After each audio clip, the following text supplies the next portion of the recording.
Sakaria pasal 9 ayat 1 sampai 17. Sakaria pasal 9 ayat 1 sampai 8, nubuat-nubuat tentang kedatangan Mesias.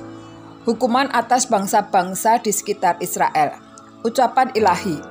Firman Tuhan datang atas negeri Hadrak dan berhenti di Damsik, sebab kepunyaan Tuhanlah kota-kota Aram serta segala suku Israel.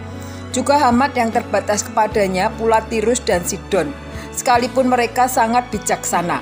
Tirus mendirikan tembok benteng bagi dirinya dan menimbun perak seperti debu dan emas seperti lumpur di jalan.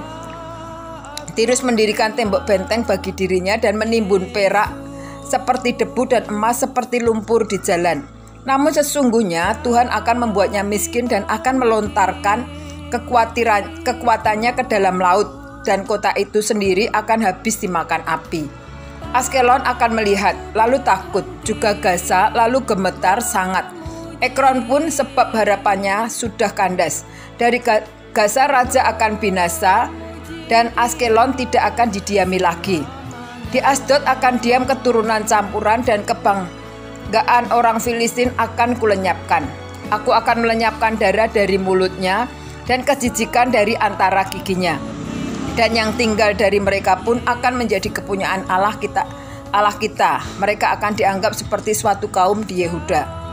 Aku berkemah dekat rumahku sebagai pegawai terhadap mereka yang lalu lalang. Tidak akan ada lagi penindas mendatanginya, sebab sekarang aku sendiri yang telah mengindahkannya. Sakaria pasal 9 ayat 9 sampai dengan 10. Raja Mesias di Sion. Bersorak-soraklah dengan nyaring, hai putri Sion. Bersorak-soraklah, sebab putri Yerusalem. Lihat, rajamu datang kepadamu. Ia adil dan jaya. Ia lemah lembut dan mengendarai seekor keledai beban yang muda. Ia akan melenyapkan kereta-kereta di Efraim dan kuda-kuda dari Yerusalem. Busur perang akan dilenyapkan, dan ia akan memberitakan damai kepada bangsa-bangsa.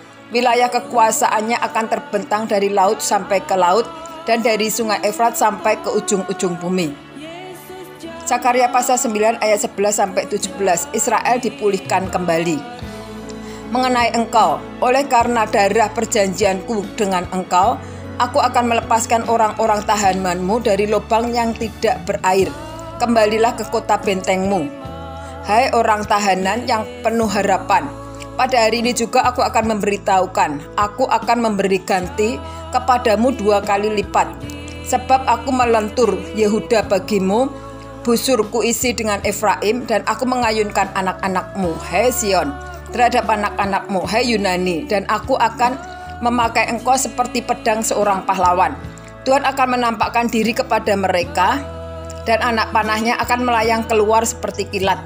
Dan Tuhan Allah akan meniup sangkakala dan akan berjalan maju dalam angin badai dari selatan. Tuhan semesta alam akan melindungi mereka, dan mereka akan menghabisi dan menginjak-injak pengumban-pengumban. Mereka akan minum darah seperti minum anggur, dan menjadi penuh seperti bokor penyiraman, seperti penjuru-penjuru mezbah. Tuhan Allah mereka akan menyelamatkan mereka pada hari itu, seperti kawanan domba umatnya itu. Sungguh mereka seperti permata-permata mahkota yang berkilap-kilap. Demikianlah mereka di tanah Tuhan. Sungguh alangkah baiknya itu dan alangkah indahnya. Teruna bertumbuh pesat karena gandum, dan anak dara karena anggur.